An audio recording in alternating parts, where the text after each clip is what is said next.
জুলাই গণ আন্দোলনে রাজধানীর চানখারপুলে ৬ জনকে হত্যা মামলায় পলাতক ডিএমপি কমিশনার হাবিবুর রহমান সহ ৮ জনের বিরুদ্ধে অভিযোগ গঠনের আদেশ দেয় ১৪ জুলাই। বৃহস্পতিবার দুই পক্ষের যুক্তি উপস্থাপন শেষে বিচারপতি গোলাম মর্তজা মজুমদারের নেতৃত্বাধীন ৩ সদস্যের আন্তর্জাতিক অপরাধ ট্রাইব্যুনাল এক আদেশের জন্য এই দিন ধার্য করেন। এই মামলায় চার্জ গঠনের মাধ্যমে শুরু হবে জুলাই হত্যাযজ্ঞের প্রথম কোনো মামলার আনুষ্ঠানিক বিচার। জুলাই বিপ্লবের নৃশংসতম হত্যাযজ্ঞ সংঘটিত হয় দেশ জুড়ে।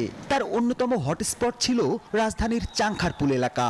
৫ আগস্ট সরকার পতনের দিনও ডিএমপির সাবেক কমিশনার হাবিবুর রহমান শাহবাগ থানায় এসে ২ শতাধিক পুলিশ সদস্যের সামনে ব্রিফ করে আন্দোলনকারীদের গুলির নির্দেশ দেন।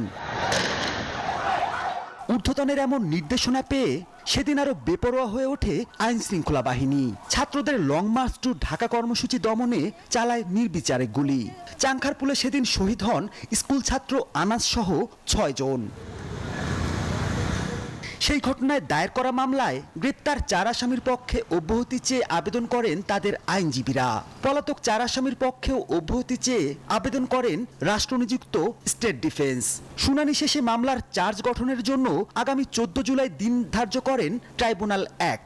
অনারেবল ট্রাইব্যুনাল সব পক্ষকে শুনেছেন এবং চার্জ ফ্রেম হবে বা হবে না এই বিষয়ে আদেশ দানের জন্য আগামী ১৪ জুলাই দিন ধার্য করেছেন। প্রসিকিউশন বলছে, রাষ্ট্রের শীর্ষ পর্যায় থেকে যে নির্দেশনা এসেছিল তা মাঠ পর্যায়ে বাস্তবায়ন করেন পুলিশ সদস্যরা।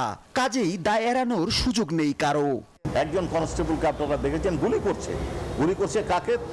যে লোকটা তার থেকে অনেক দূরে আছে, যে লোকটা ঢিল মারলে তার গায়ে লাগবে, টার্গেট করে গুলি করছে। তারপরে এসে আবার মনে হচ্ছে যে আরাম আয়েসে বসছেন, রেস্ট নিচ্ছেন, আবার উঠে যায় গুলি করছে। এদিকে ন্যায় বিচারের প্রত্যাশা আসামি পক্ষের আইনজীবীদের। কমান্ডের আন্ডারে একজন কনস্টেবল সেই কমান্ডটা পালন করেছে। কোর্টের উপর আমাদের বিশ্বাস আছে।